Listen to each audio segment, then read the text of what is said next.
enfants de Dieu est la considération pour autrui. C'est quelque chose qui revient continuellement dans le Nouveau Testament.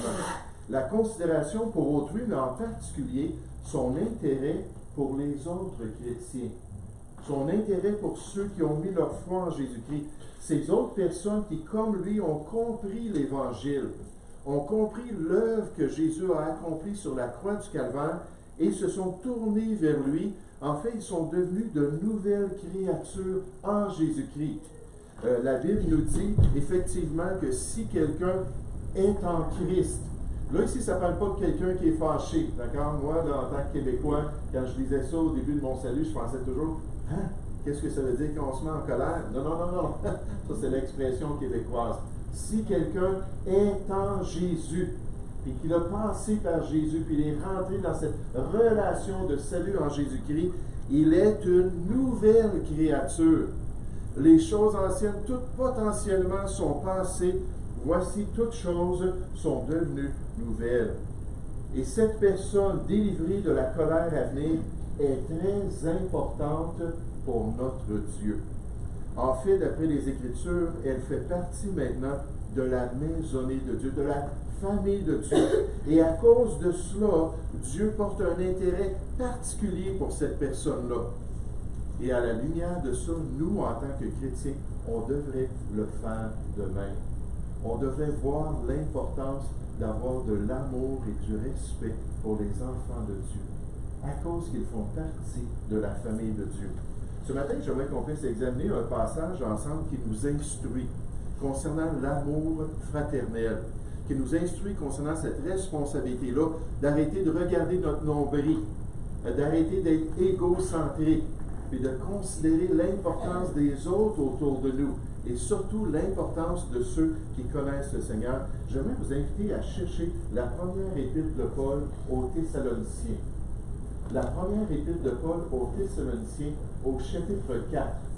Alors que Paul est en train d'exhorter l'Église, alors qu'il est en train d'instruire, eux aussi, ces nouveaux chrétiens-là. Il leur envoie cette épître pour leur parler, entre autres, de cette considération-là pour les enfants de Dieu, pour qu'ils puissent persévérer dans l'amour fraternel. Et en ce moment, on a des embûches à cela, n'est-ce pas, avec les confinements et les différentes mesures qui sont imposées. Des fois, c'est plus difficile pour les enfants de Dieu de se réunir ensemble. Mais puisqu'on a encore une fenêtre d'opportunité, comme ça devrait être important dans nos cœurs, de venir avec ceux qui connaissent le salut en Jésus-Christ. 1 Thessaloniciens chapitre 4, on nous dit au verset 9, dans cette section-là qui parle de ce sujet important, on nous dit au verset 9, pour ce qui est de l'amour fraternel. Le mot dans le grec, c'est Philadelphia. Certains d'entre vous comprenez qu'il y a une ville aux États-Unis, en Pennsylvanie, qui s'appelle Philadelphie. C'est une ville qui a été partie justement à cause de cette idée-là de l'amour fraternel. Originalement, lorsqu'on a établi la Pennsylvanie comme un havre de paix pour les croyants, pour ceux qui voulaient vivre selon la parole de Dieu, c'était un des États où il n'y avait pas de persécution. Mais ils ont établi la ville principale comme cette ville-là de l'amour. Le mot veut dire une affection pour les frères. Une affection pour les enfants de Dieu. Pour ce qui est de l'amour fraternel, de cette affection, vous n'avez pas besoin qu'on vous en écrive, Paul, à vous, car vous avez vous-même appris de Dieu à vous aimer les uns les autres. Et c'est aussi ce que vous faites envers tous les frères de la Macédoine entière, dans toute cette province grecque-là de la Macédoine, à chaque fois qu'ils voyaient des frères, à chaque fois qu'ils pouvaient côtoyer l'Église de Jésus-Christ, ils en profitaient. Ils avaient ce désir intense-là. Et Paul continue au verset 10 en disant, « Mais nous vous exhortons, frères, à abonder toujours plus dans cet amour, et à mettre votre honneur à vivre tranquille, à vous occuper de vos propres affaires et à travailler de vos mains, comme nous vous l'avons recommandé, en sorte que vous vous conduisiez honnêtement envers ceux du dehors et que vous n'ayez besoin de personne. » Donc, des instructions très pratiques ici sur l'affection pour les frères. Je vais faire remarquer dans ce passage, premièrement, que l'amour vient de Dieu. L'amour pour les frères, ça vient de Dieu même, du Dieu d'amour, celui qui est amour, d'après la parole de Dieu. On nous dit, Dieu est amour. C'est son essence, c'est sa nature même. C'est naturel pour Dieu d'aimer, parce que c'est comme ça qu'il est. Il va toujours être le même. Il ne changera jamais.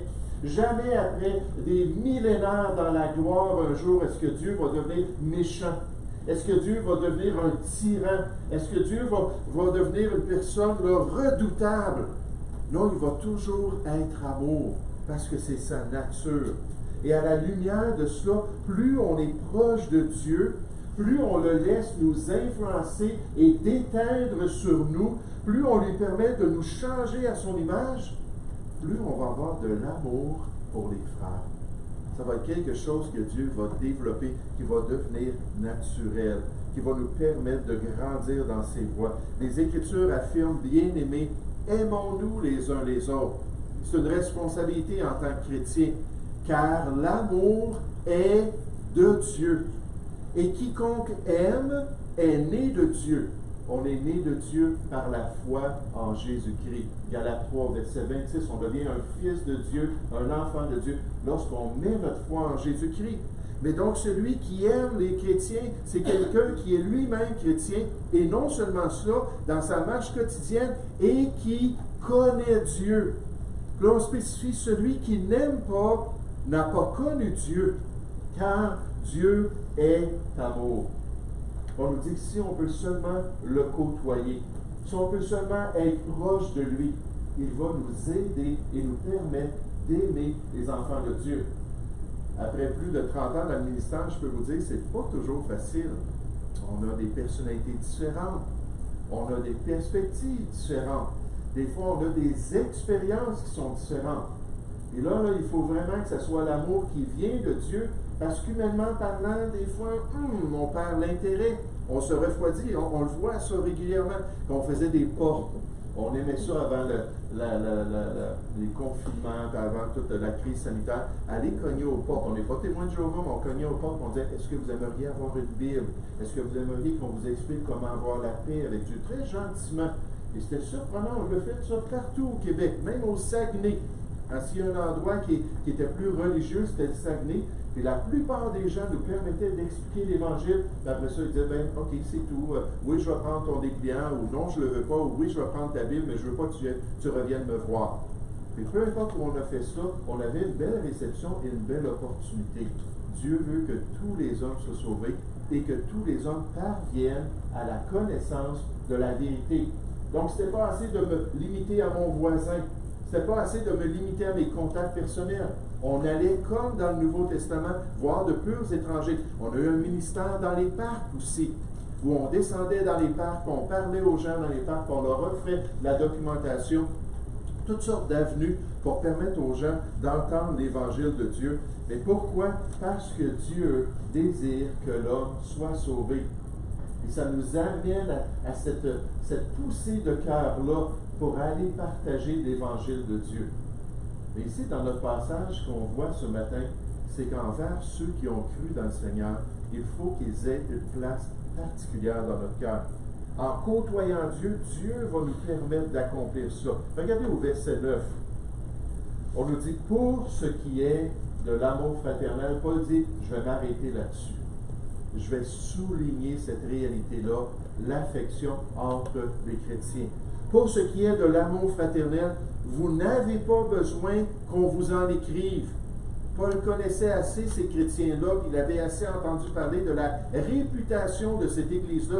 Il a dit, je ne peux pas rajouter grand-chose. Dieu a déjà fait le travail. Car vous avez vous-même appris de Dieu à vous aimer les uns les autres. Vous l'avez côtoyé, c'est un Dieu d'amour, il a déteint sur vous. Et maintenant, vous avez un désir de pouvoir partager avec les autres, de pouvoir être près des autres. Oh, là, je reviens à cela. Pourquoi est-ce que je parlais d'évangélisation tantôt? Des fois, je perds mes pensées comme cela, quand ce n'est pas dans mes notes surtout. Mais je parlais de cela parce que souvent, alors qu'on faisait des portes, souvent, alors qu'on était dans les parcs, qu'on rencontrait des gens, les gens nous disaient « Ah, mais je suis chrétien. » Je disais « Ah oui, tu as accepté Jésus dans ta vie, tu as compris son œuvre, tu l'as reçu dans ta vie. Oui, oui, ça fait tant d'années de cela. Mais je ne vais plus à l'église. C'est quelque chose que j'ai enlevé de ma vie. » Un autre va me dire « Ah, ben j'ai été vraiment déçu par les pasteurs. » Ou un autre par les chrétiens qui étaient trop hypocrites. Ou un autre, telle déception ou tel problème. C'est pas facile, mais c'est quand même la volonté de Dieu. Puis là, nécessairement, je les exhortais. Venez peut-être pas chez nous, là, mais trouvez-vous une assemblée, puis revenez à Dieu, puis acceptez le plan de Dieu, même si c'est pas facile, parce que le Seigneur vous le demande. C'est là qu'on voit là, ce défi-là. Mais ils avaient appris de Dieu à s'aimer les uns les autres. Qu'est-ce qu'on doit faire? On doit être fidèle dans l'assemblée. On doit côtoyer celui qui nous demande d'être fidèle. Il faut côtoyer ce Dieu d'amour-là, qui va nous rendre de plus en plus en mesure d'aimer les autres, qui va nous permettre de nous attacher à sa personne, puis d'être caractérisé par un amour pour les frères et sœurs. Un amour pour les chrétiens. Lorsque j'ai connu le Seigneur, on était dans une assemblée d'environ 175 personnes. C'était un petit peu moins rendu à cette époque-là. Puis il y avait un esprit d'amour extraordinaire. C'était vraiment une belle famille. Là, avec les circonstances, à travers les années, cette église-là s'est divisée dans des œuvres missionnaires pour se joindre à des ouvriers qui allaient dans la région de Montréal, Laval, puis ainsi de suite. Là, l'église est beaucoup plus petite. Mais ça a été toute une pouponnière pour moi, en tant que bébé dans la foi. Puis de voir des gens qui étaient assidus. De voir des gens qui, oh, on a un repas, bien écoutez, moi je vais préparer telle nourriture, puis moi je vais aller acheter telle denrée, puis les gens étaient excités de pouvoir investir leur temps, investir leur argent, investir leur talent, puis leur don spirituel pour être avec d'autres chrétiens. Puis moi qui venais d'une famille brisée, puis qui n'avait plus d'amis dans la vie, puis je venais de connaître le Seigneur, je me disais, wow, c'est-tu merveilleux pour des frères d'être ensemble. Et des chrétiens de pouvoir se côtoyer et de pouvoir grandir dans les voies de Dieu. Il faut s'approcher de Dieu et Dieu développe ça en nous. Dieu va nous permettre de marcher fidèlement dans l'amour les uns les autres. Maintenant, quand on regarde ce passage-là, une autre réalité dans l'instruction de Paul, c'est que l'amour n'est pas stagnant. L'amour que Dieu produit en nous n'est pas stagnant. C'est un amour qui est dynamique. C'est un amour qui peut toujours se développer un peu plus. Un amour qui est en mesure d'augmenter toujours plus dans l'expérience de l'Église chrétienne jusqu'à l'abondance, ou j'oserais dire la plénitude de l'amour. On est rempli de la personne de Dieu et on est rempli de l'amour les uns envers les autres. On est rempli de patience les uns envers les autres. On est rempli de tolérance les uns envers les autres. On est prêt à payer un prix dans cette relation-là. Et c'est une vérité que Jésus a dit à ses disciples, qu'on pouvait toujours s'approcher de l'amour de Dieu et grandir dans cet amour-là. Enfin, il leur a dit, aimez-vous les uns les autres comme je vous ai aimés. Puis là, c'est pour ça qu'il appelle ça un nouveau commandement. Parce que l'amour, c'était dans l'Ancien Testament aussi. Mais là, il établissait un nouveau standard, une nouvelle règle d'amour, un barème ou une norme d'amour tellement élevée, alors qu'on considère l'amour de Jésus et la stature parfaite de cet amour-là. Et là, il nous amène à cette idée-là qu'il faut toujours progresser. Il faut toujours côtoyer Dieu, puis laisser Dieu développer cet amour-là, parce que c'est un amour de sacrifice. C'est un amour qui est prêt à la douleur. C'est un amour qui est prêt à tout pour le bien de son prochain. Puis en fait, dans le Nouveau Testament, l'amour de Jésus, c'est un amour qui est présenté comme étant exemplaire. Quelque chose qu'on devrait désirer imiter. On devrait tendre vers cet amour-là parfait du Seigneur Jésus. Par exemple, pour les maris, qu'est-ce que Dieu nous dit? Marie, aimez vos femmes. Comme Christ a aimé l'Église, et là on souligne, et s'est livré lui-même pour elle. Il s'est sacrifié entièrement. Il s'est offert parfaitement pour l'Église de Jésus-Christ. Encore une fois, on voit que c'est tellement beau, n'est-ce pas? C'est tellement merveilleux, l'amour du Seigneur Jésus. Cet amour qui va motiver le chrétien à toujours être prêt à grandir, toujours être prêt à être transformé, toujours être prêt à changer pour refléter de plus en plus l'amour du Seigneur Jésus. La Bible dit, marchez dans l'amour à l'exemple de Christ, le standard de l'amour, la norme pour l'Église de Jésus-Christ, qui nous a aimés et qui s'est livré lui-même à Dieu pour nous comme une offrande et un sacrifice de bonne odeur. L'agneau de Dieu qui s'est offert volontairement sur la croix du Calvaire pour notre salut, qui a démontré la profondeur de son amour alors qu'il a subi ce supplice énorme pour nous. Un amour qui a été parfait, qui l'a amené à tout sacrifier pour ses brebis. Et dans notre texte biblique, on nous encourage à ne pas être stagnant, à ne pas être sur le neutre. Hein? Mon pasteur disait, je vous encourage à ne pas être sur le reculon dans votre vie chrétienne, à être rétrograde là, dans votre marche avec Dieu, mais à ne pas être stagnant non plus sur le neutre. Non, il faut aller sur le drive, le D, puis aller de l'avant. Dire, Seigneur, change-moi. Seigneur, approfondis mon amour. Aide-moi à payer un prix là, en aimant les frères et les sœurs, en les priorisant dans notre vie. Moi, j'ai toujours dit, alors que j'ai côtoyé des chrétiens de toutes sortes, j'ai toujours dit que l'Église locale, c'était une priorité dans ma vie. Parce que j'avais appris de Dieu que quand les chrétiens se réunissent, je devrais me réunir avec. Là, je le sais, il y a des circonstances, pas pour attaquer qui que ce soit, là, pas du tout.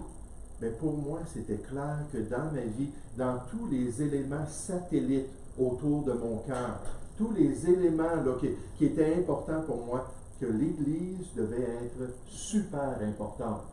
Parce que c'était la maisonnée de Dieu. Parce que c'était l'œuvre de Dieu lui-même dans la vie des enfants de Dieu. Regardez dans notre texte comment on devrait être prêt à grandir. Verset 9 toujours. Pour ce qui est de l'amour fraternel, vous n'avez pas besoin qu'on vous en écrive, car vous avez vous-même appris de Dieu à vous aimer les uns les autres, et c'est aussi ce que vous faites envers tous les frères dans la Macédoine entière. Encore une fois, ici, on a un texte qui loue l'amour d'un chrétien. Vous savez, lorsqu'on donne une action de grâce, puis le pasteur peut-être va dire, j'ai tellement apprécié les dames, puis tous ceux qui ont préparé la nourriture dimanche passé, on a eu un beau festin ensemble. Il y a des gens qui disent, wow, la gloire à l'homme. Pas du tout.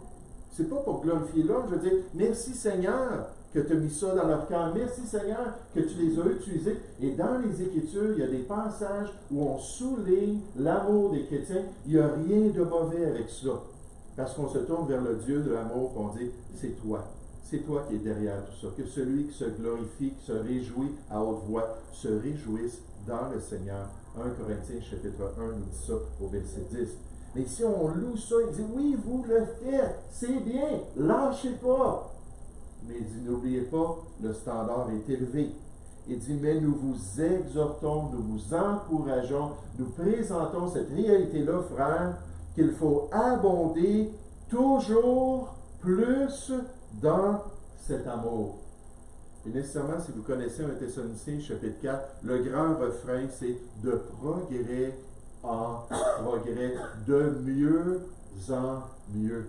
Après 30 ans de vie chrétienne, après 50 ans de vie chrétienne, après 60 ans de vie chrétienne, peu importe, il faut toujours être prêt à ressembler de plus en plus au Seigneur Jésus, à le laisser nous transformer, à aller de plus en plus profondément dans la gloire de Dieu pour l'honorer ici-bas. William Gladstone a annoncé la mort de la princesse Alice en Angleterre à la Chambre des communes. Puis lorsqu'il a annoncé la mort d'Alice, il a raconté une histoire touchante. Une histoire qui vient d'un cœur d'une maman. Alice avait une petite fille qui était gravement malade de la diphtérie. À cette époque-là, il n'y avait pas grand-chose à faire pour ça. C'était une maladie qui allait dégénérer. Les médecins lui avaient recommandé, en tant que mère, puis elle était princesse aussi, de garder ses distances de sa fille. De peur, parce qu'il pensait bien que la diphtérie pourrait être contagieuse, puis qu'elle pourrait attraper cela. À un moment donné, sa fille, alors que sa mère était près de la porte, dans sa chambre, mais près de la porte au loin, sa fille a commencé à tousser. Puis là, elle a commencé à devenir rouge, là, puis elle toussait. Puis là, elle a étendu sa main pour que sa mère fasse quelque chose. Et finalement, sa mère a vu cela, et elle a dit, je peux pas rester loin de ma fille. Elle est venue, elle l'a pris dans ses bras, elle a commencé à lui taper sur le dos, puis elle l'a retenu, puis elle a dit, maman, j'ai besoin de toi, j'ai besoin que tu sois proche de moi. Elle s'est calmée, elle a commencé à respirer, mais elle a dit, j'ai besoin que tu me prennes dans tes bras. J'ai besoin d'être en contact avec toi. Et on peut juste imaginer toutes les mères en ce moment qui ont ce désir-là, n'est-ce pas? Puis à cause de différentes mesures, ils ne peuvent pas être en contact. Puis elle a dit, j'ai besoin de toi. Puis là, sa mère a dit, oui, à chaque jour, je vais te prendre dans mes bras. Et c'est ce qu'elle a fait. Et elle a attrapé la diphtérie. Quelques jours plus tard, elle est décédée. Sur son lit de mort, alors qu'elle toussait, puis qu'elle avait de la misère à respirer, elle a dit, je ne regrette pas d'avoir sacrifié ma vie pour être une bonne maman, pour être là pour mon enfant qui avait besoin de moi.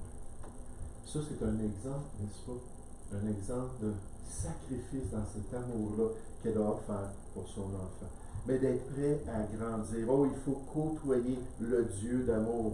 Il faut progresser dans cet amour-là envers les frères et les sœurs.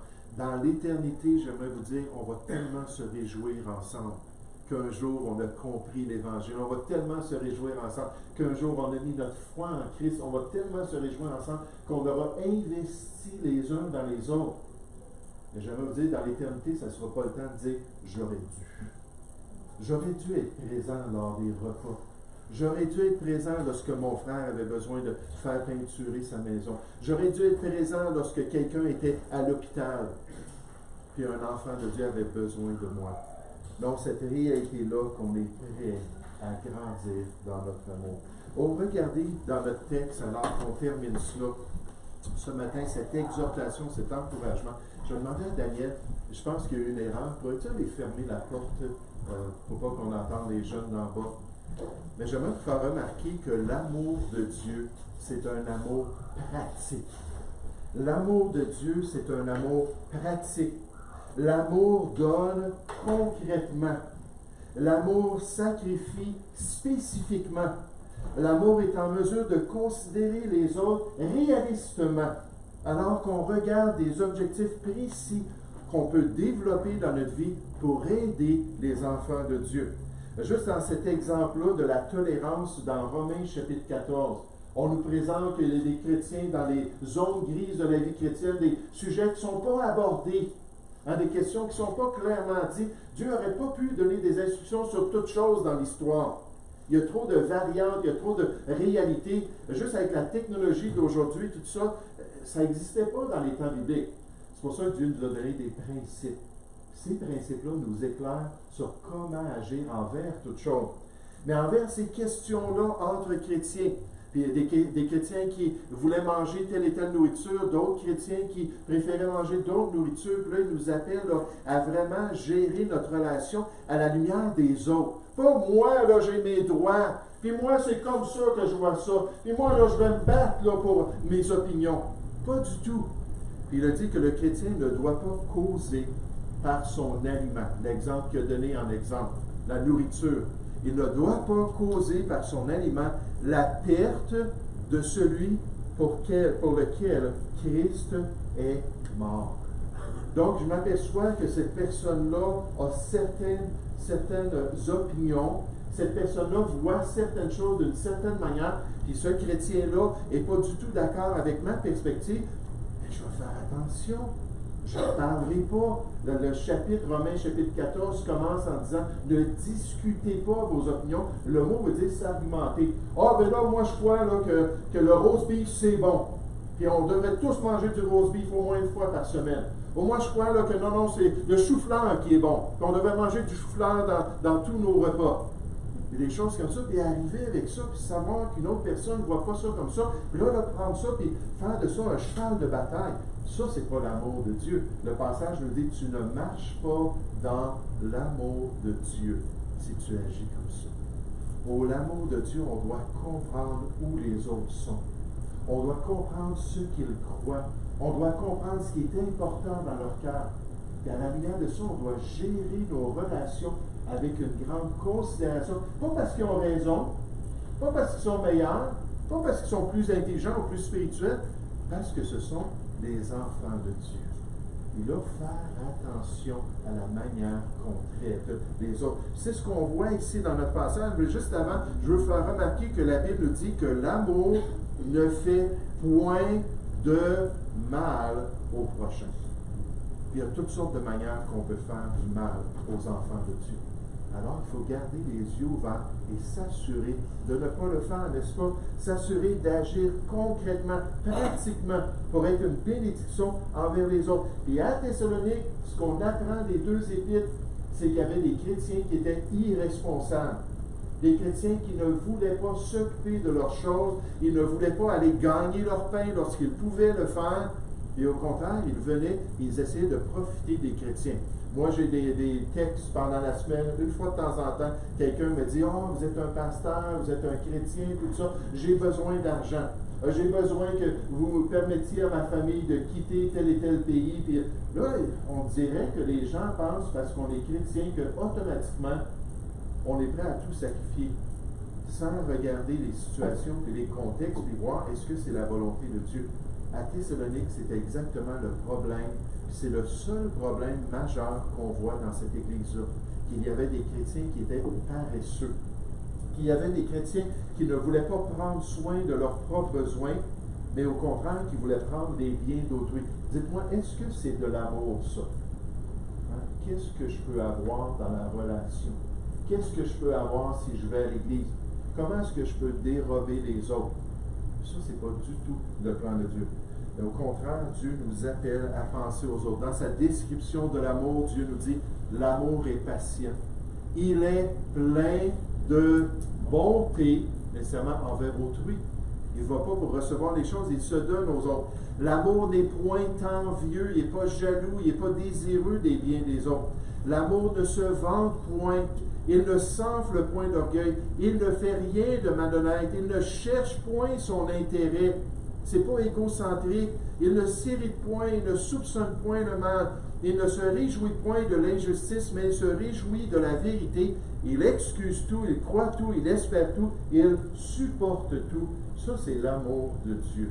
Et dans notre passage, on voit comment c'est quelque chose de concret. Regardez encore au verset 9. 1 Thessaloniciens au chapitre 4 et au verset 9. Pour ce qui est de l'amour fraternel, on termine avec cette idée-là. Vous n'avez pas besoin qu'on vous en écrive, car vous avez vous-même appris de Dieu à vous aimer les uns les autres. Ça le déteint. Le Dieu d'amour a déteint sur vous. Et c'est aussi ce que vous faites envers tous les frères dans la Macédoine entière. L'étendue de leur amour grandissait. Mais nous vous exhortons, frères, à abonder toujours plus dans cet amour, jusqu'à la stature parfaite de Jésus-Christ. Et là, le côté pratique au verset 11. Et à mettre votre honneur à vivre tranquille, à vous occuper de vos propres affaires, à travailler de vos mains. Donc, être prêt, comme on voit dans les Écritures, tous ceux qui gagnaient leur pain, quand c'est le contexte nécessairement dans notre vie, comme nous vous l'avons recommandé. Quand Paul est allé prêcher l'Évangile, ces gens-là ont été sauvés. Il a tout de suite vu qu'il y avait un problème. Oups, il y en avait qui étaient oisifs. Et l'oisiveté, c'est la mère de tous les vices. On me disait quand j'étais jeune, mais ils voyaient les effets dans les relations de ces nouveaux chrétiens-là. Ils disaient, non, il faut que tu ailles gagner ton pain, si tu le peux. Quand quelqu'un ne le peut pas, une condition quelconque de santé ou autre, là, c'est totalement légitime. Si tu le peux, va gagner ton pain. Ne dépends pas des autres, ne dépends même pas du gouvernement. En sorte que vous vous conduisiez honnêtement envers ceux du dehors, ça c'est les non-sauvés, qui vont voir votre genre de conduite, et que vous n'ayez besoin de personne. Parce que vous êtes autonome, responsable, et que vous voyez que c'est comme ça qu'on aime les enfants de Dieu. Est-ce qu'on est prêt ce matin à pratiquer l'amour pour les chrétiens? Est-ce qu'on veut mettre en pratique les instructions claires de la parole de Dieu? Est-ce que nous sommes désireux de grandir de progrès en progrès vers l'amour parfait illustré par le Seigneur Jésus-Christ? Et est-ce qu'on va garder les yeux ouverts sur des manières pratiques d'aimer les enfants de Dieu? J'avais un ami que je connaissais qui avait un beau don qu'on voit dans le Nouveau Testament, et c'était un don de serviteur. Et quand on suit les dons et l'appel de Dieu, qu'on pratique ces choses, on a beaucoup de joie. Moi, j'ai reçu le don d'enseignant. Ça vient avec le ministère chrétien. J'ai tellement de la joie à vous enseigner. J'ai tellement de la joie à voir votre intérêt, que vous êtes intéressé, que vous voulez comprendre la volonté de Dieu. Ça me réjouit énormément. Et lui, c'était un don de service. Un don de pouvoir se rendre un serviteur pour les autres chrétiens. Et à un moment donné, sa femme me dit, elle dit, mon mari est tellement un bon serviteur que des fois c'est trop. À nos forces, ça peut devenir nos faiblesses. Puis il voyait tellement, il avait les yeux ouverts. Ok, toi, tu as tel problème, toi, tu as telle difficulté. Puis c'est un homme qui avait été élevé sur une ferme. C'est un homme qui avait travaillé des années pour Hydro-Québec, monteur de ligne, tout ça. C'est un homme qui connaissait tout faire. Ah, on avait un problème avec notre voiture, c'était pas un mécanicien, il venait voir et il disait, si tu accroches ça là, puis tu rajoutes ce petit morceau-là, puis il dit, on va régler ton problème. C'était extraordinaire comment il était pratique. Mais surtout, il avait les yeux ouverts. Et moi, je loue le Seigneur pour son exemple. Je loue le Seigneur pour toutes les fois que Réal est venu chez moi, il m'a aidé en tant que chrétien. Et d'être des chrétiens pratiques comme ça, des chrétiens qui avons ce désir-là et qui voulons glorifier Dieu dans notre vie. Pourquoi? Parce que l'amour vient de Dieu. Si vous êtes né de Dieu, si vous êtes sauvé, si vous côtoyez ce Dieu-là, j'aimerais vous dire, il va toujours y avoir une poussée dans votre cœur pour aimer. Toujours une poussée pour manifester votre respect envers l'œuvre que Dieu a accomplie dans les enfants de Dieu. Il les a transformés, il les a pardonnés, ils sont rendus maintenant ses élus à cause de cette œuvre extraordinaire qu'il a accomplie dans leur vie. Mais deuxièmement, on voit que l'amour n'est pas stagnant. De progrès en progrès. C'est Jésus-Christ, là, qui tombe tout là. C'est vers lui qu'on s'en va, vers cette stature parfaite-là de Jésus-Christ. Je suis prêt à grandir et à changer pour pouvoir aimer encore plus. Et dernièrement, dans notre passage, on voit que l'amour est pratique pour les Thessaloniciens. Ça prenait des chrétiens responsables qui arrêtent d'être des parasites dans l'Église là-bas, des parasites dans la relation entre enfants de Dieu, puis qui étaient prêts à glorifier Dieu, puis à grandir, à persévérer dans une affection fraternelle, un amour pour les frères qui allait glorifier le Seigneur. J'espère que c'est aussi notre désir. Nous allons prier ensemble. Ô Père Céleste, j'aimerais te louer, j'aimerais te remercier pour ce privilège de pouvoir avoir ta parole, ce manuel de vie extraordinaire et de pouvoir côtoyer, Seigneur, ces réalités spirituelles à chaque semaine dans notre culte privé, nécessairement dans notre culte public, et de pouvoir apprendre de toi. Ô Père Céleste, je te prie que tu puisses nous guider. Je te prie que tu puisses nous instruire. Je te prie, Seigneur, que tu puisses nous permettre d'aimer de plus en plus comme notre Sauveur. Oui, il y a des obstacles en ce moment, Seigneur, il y a des difficultés dans les relations. Mais Père Céleste, on sait que dans ces occasions que tu nous permets d'être ensemble, on veut saisir l'opportunité pour pouvoir se soutenir mutuellement, pour pouvoir porter les fardeaux les uns les autres, pour pouvoir prier les uns pour les autres, pour pouvoir nous exhorter les uns les autres. Et Père Céleste, je te prie qu'on puisse continuer à grandir dans cet amour, que tu puisses toujours nous rappeler cet amour qui a amené Jésus à mourir pour nos péchés, qu'il a amené à porter nos péchés en son corps sur le bois, pour que tu nous montres, Seigneur, que dans l'éternité, il va être le sujet de nos louanges. Et dans l'éternité, on va se réjouir de ce grand sacrifice qu'il a accompli pour nous. Alors, parle à nos cœurs, Seigneur, si nos cœurs sont rendus froids. Parle à nos cœurs si on a besoin de relever nos manches et d'être pratiques dans nos relations avec l'Église. et aide-nous, Seigneur, à accomplir toute ta volonté. Seigneur, nous te prions au nom du Seigneur Jésus.